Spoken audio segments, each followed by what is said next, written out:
اعوذ باللہ من الشیطان الرجیم قال اللہ عز وجل وَلِلَّهِ عَلَى النَّاسِ حِجُّ الْبَيْتِ مَنِ اسْتَطَاعَ إِلَيْهِ سَبِيلًا۔ اللہ تعالیٰ نے استطاعت والوں پر حج فرض کیا ہے اور یہ اسلام کا رکن ہے، اور کسی مصلحت کی وجہ سے ایک آدھ سال لیٹ کیا جا سکتا ہے، لیکن اگر طاقت ہے تو اس کو زیادہ لیٹ نہیں کرنا چاہیے۔ ہمارے اس ریجن کے بارے میں معروف ہے کہ پاک و ہند کے لوگ جو ہیں یہ بڑھیپے میں حج کرتے ہیں، سارے کام پورے کر لیے اب چلو حج کر لیتے ہیں، حالانکہ جب طاقت ہو اس وقت آپ کو حج کرنا چاہیے۔ اگر آپ کو یہ لگتا ہے کہ میں بچوں کی شادی کرنی ہے تو پھر کر دو نا، جس چیز کا کام کا وقت ہو چکا ہے وہ کر دو۔ اب بچوں کی شادی کر دی، پیسے نہیں رہے، حج لیٹ تھا، طاقت نہیں ہے تو ٹھیک ہے، واجب ختم ہو گیا۔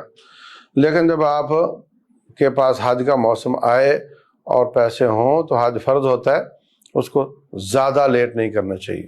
دوسری بات یہ کہ حج میں احرام باندھنا ہوتا ہے۔ احرام جو مرد کا ہے وہ جس طرح دیہاتی دھوتی پہنتے ہیں اس طرح دھوتی پہن لیں، یا کسی اور طریقے سے اس کو پہن لیں، اوپر بیلٹ لگا لیں، کچھ بھی کریں، سب طریقے ٹھیک ہیں۔ اور دوسری چادر کندھوں کے اوپر سے گرا کر یہ دائیں طرف کا پہلو الٹے کندھے پر ڈال لیں تو یہ آپ کا احرام پورا ہو جاتا ہے۔ احرام کی حالت میں آپ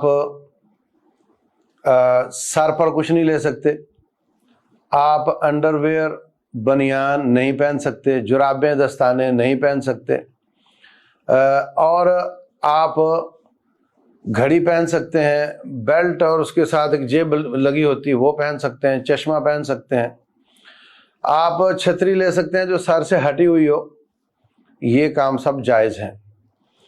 اور احرام کی حالت میں آپ خوشبو نہیں لگا سکتے، لیکن رسول اللہ صلی اللہ علیہ وسلم کے بارے میں عائشہ صدیقہ رضی اللہ عنہا فرماتی ہیں كنت اطیبہ لحلہ ولحرمہ، میں آپ کے مانگ میں جہاں پہ یہ چیر نکلا ہوتا ہے یہاں پہ خوشبو لگاتی تھی، جب آپ لبیک کہنے لگتے اس سے تھوڑا پہلے، اور جب آپ احرام اتار دیتے تو بعد میں بھی لگاتی تھی۔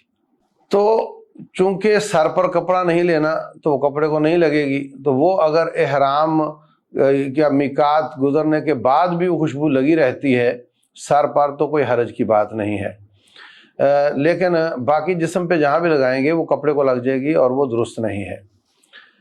اور احرام کی حالت میں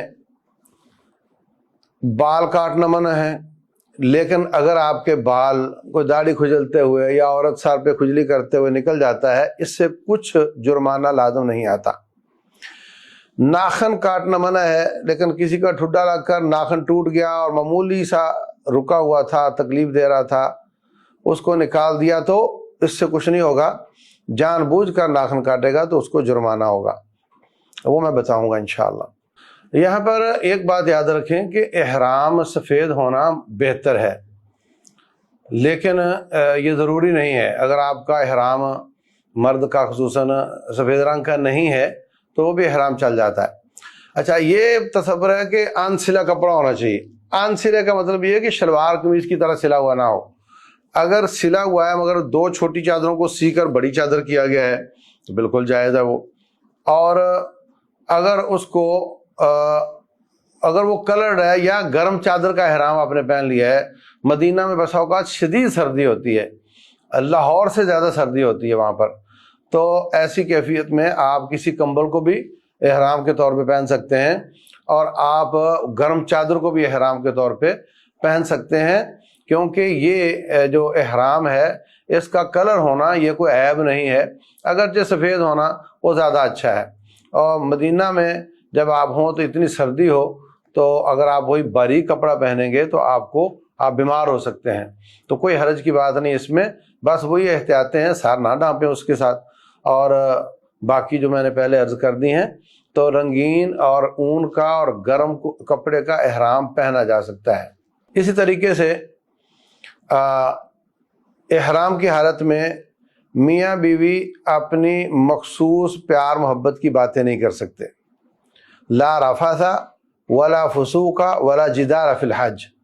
حج میں عمرے میں نہ تو نافرمانی جائز ہے، وہ تو ویسے بھی جائز نہیں، اس وقت وہاں زیادہ اس کی حرمت بڑھ جاتی ہے، اور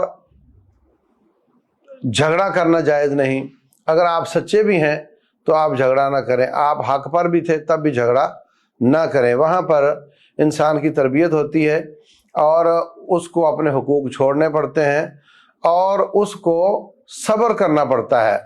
آپ جائیں گے تو آپ کو بہت زیادہ ایسے کام دیکھنے پڑیں گے جس کی آپ کو توقع نہیں تھی. کئی لوگوں کا ہوٹل جہاں تھا وہاں گئے، وزن اٹھایا ہوا، پہنچے تو پتہ چلا یہ فل ہو چکا ہے، اب فلاں میں جاؤ. وہاں گئے تو وہاں یہ مسئلہ ہے، اب فلاں میں جاؤ. اسی طریقے سے آپ کے ہوٹل کے سامنے کچرا کنڈی ہے جی، وہ بہت پریشانی بنی ہوئی ہے.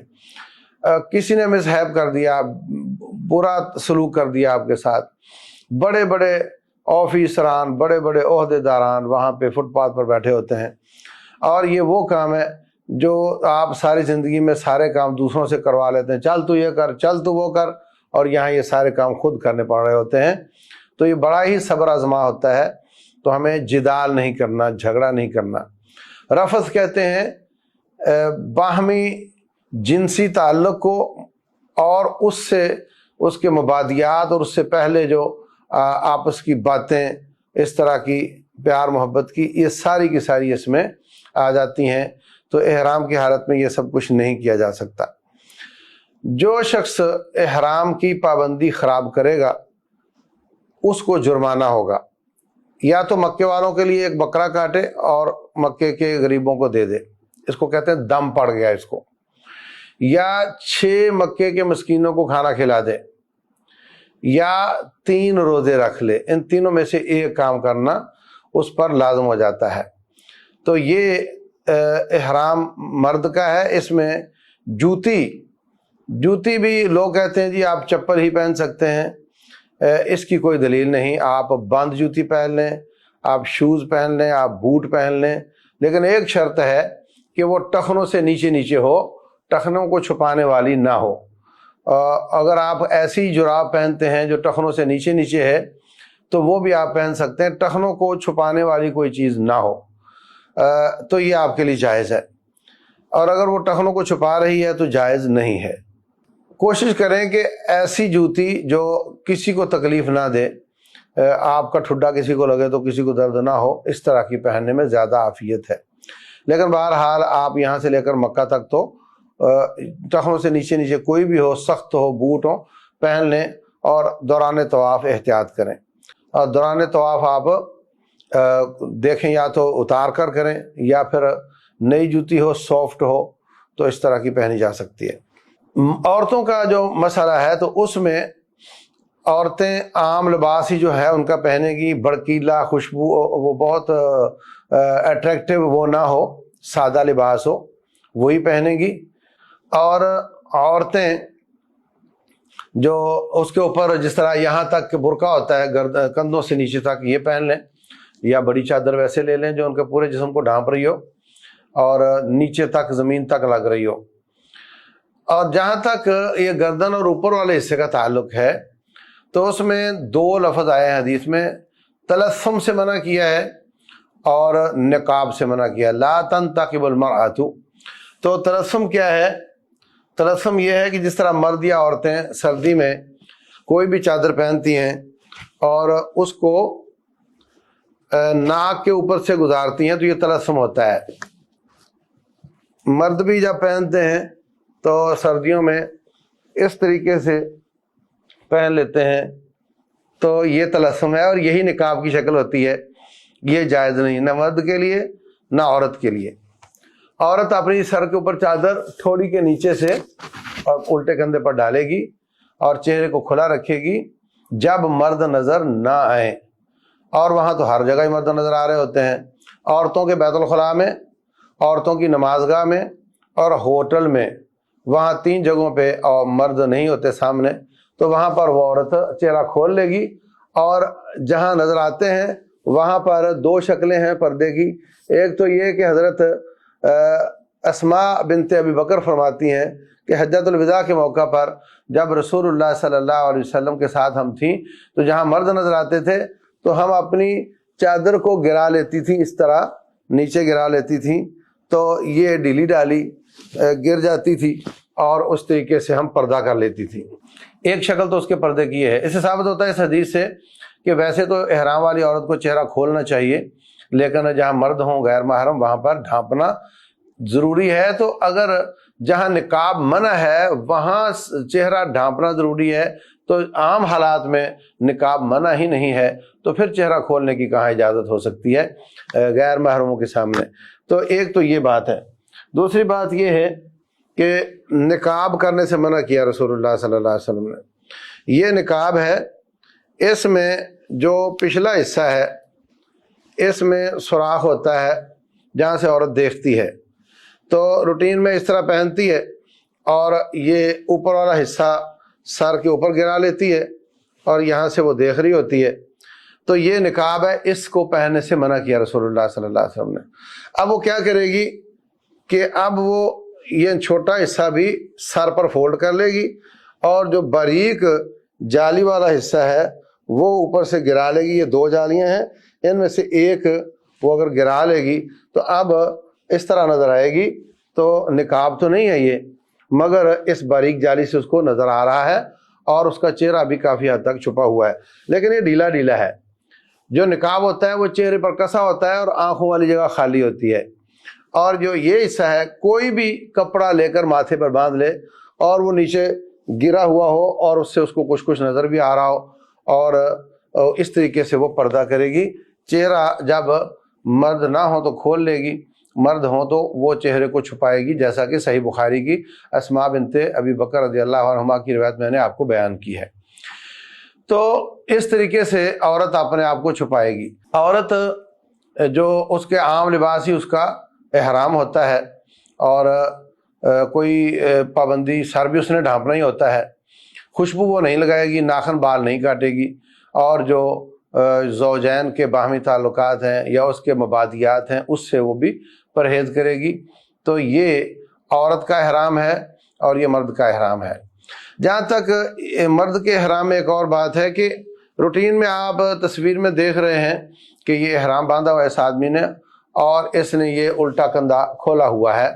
یہ جو کندھا کھولنے والا کام ہے یہ صرف پہلے طواف میں ہوتا ہے۔ جب آپ پہلی بار کعبۃ اللہ کو دیکھ رہے ہیں اس سفر میں تو اس وقت آپ نے الٹا کندھا کھولنا ہے اور یہ جو چادر ہے وہ اس کندھے کے نیچے سے ادھر ڈالنی، اس کو اوپر ڈالنی تاکہ یہ کندھا بازو نظر آئے۔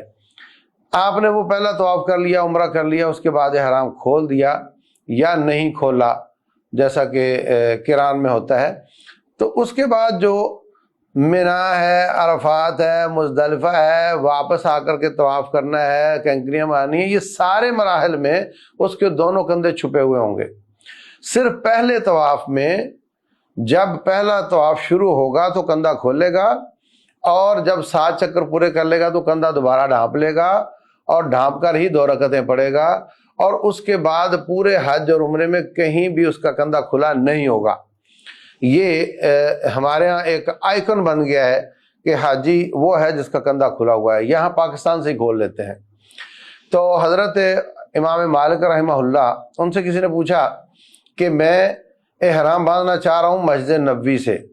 نبی صلی اللہ علیہ وسلم نے احرام باندھا ہے ذوالحلیفہ سے، جو کہ مدینہ سے مکہ روڈ پر 9 کلومیٹر دور ہے مسجد نبوی سے، تو آپ نے وہاں سے جا کر باندھا ہے۔ یہ آدمی کہہ رہا ہے میں مسجد نبوی سے باندھنا چاہ رہا ہوں۔ تو امام مالک رحمہ اللہ فرمانے لگے کہ مجھے خطرہ ہے کہ تجھے یا عذاب آ جائے گا یا کوئی بہت بڑی آزمائش آ جائے گی، کیونکہ اللہ تعالیٰ فرماتے ہیں فَلْيَحْذَرِ الَّذِينَ يُخَالِفُونَ عَنْ أَمْرِهِ أَن تُصِيبَهُمْ فِتْنَةٌ أَوْ يُصِيبَهُمْ عَذَابٌ عَلِيمٌ۔ تو جو لوگ نبی صلی اللہ علیہ وسلم کی مخالفت کرتے ہیں ان کو ڈرنا چاہیے کہ یا ان کو فتنہ آ جائے گا یا ان کو عذاب آ جائے گا۔ تو ہمارے لوگ لاہور کراچی سے احرام باندھ کے لبیک لبیک کہنا شروع کر دیتے ہیں، یہ مخالفت ہے سنت کی۔ اگر آپ کی فلائٹ ڈائریکٹ ہے تو آپ کپڑے احرام کے یہاں سے پہن لیں اور لبیک کہنا وہاں سے جا کر شروع کرنا ہے جب وہ جہاد میں اعلان کریں گے کہ ہم 3 منٹ 4 منٹ 2 منٹ کے بعد میقات سے گزرنے والے ہیں۔ گھڑی کی طرف دیکھیں کہ ابھی 5 بجے ہیں اور 5 بجے کے 2 منٹ پہ اس نے میقات سے گزرنا ہے، تو جیسے ہی 2 منٹ ہوں آپ پونے 2 منٹ پہ ہی آپ کہہ سکتے ہیں لبیک اللہم لبیک، اور نیت کر سکتے ہیں۔ اور نیت یہ واحد عبادت ہے جس کی نیت زبان سے کرنا بھی ثابت ہے۔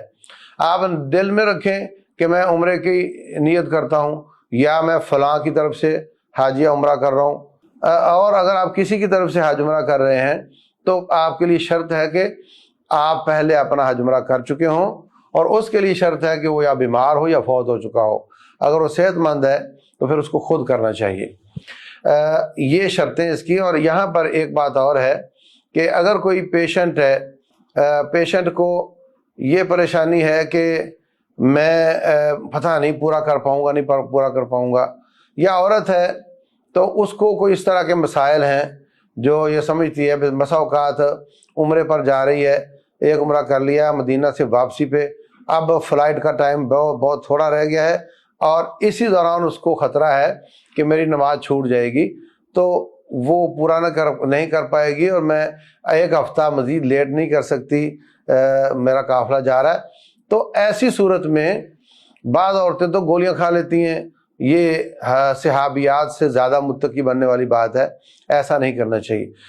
اگر کسی کے دن شروع ہو چکے ہوں تو وہ اسی طریقے سے جہاں وہ اعلان کریں گے وہاں سے نیت کر لیں اور جا کر کے وہ مکہ میں اپنے ہوٹل میں آرام کرے، جب پاک ہو نہا کر عمرہ کر لے، اور اگر حج شروع ہو چکا ہے تو وہ چلی جائے، مینا چلی جائے، عرفات چلی جائے، وہ سارے کام کرتی رہے، جاتی رہے وہاں پہ اور ذکر اذکار کی حد تک کرتی رہے، قرآن کی تلاوت کر سکتی ہے لیکن نماز نہیں پڑھ سکتی، مسجد میں نہیں جا سکتی، اور جیسے ہی پاک ہو پھر وہ اپنا کام شروع کر دے، یعنی جو حاجی کرتے ہیں وہی سارے کام شروع کر دے۔ اور اگر اس کو ایسے دنوں میں یہ دن آئے کہ جب وہ طواف کرنا تھا تو وہ اپنے طواف کو لیٹ کر لے، اور اگر وہ طواف کر چکی تھی اور سعی کرنی باقی تھی تو اس حالت میں وہ سعی کر سکتی ہے، کیونکہ سعی جو ہے وہ مسجد حرام کا حصہ نہیں ہے، اگرچہ وہاں نماز پڑھی جاتی ہے۔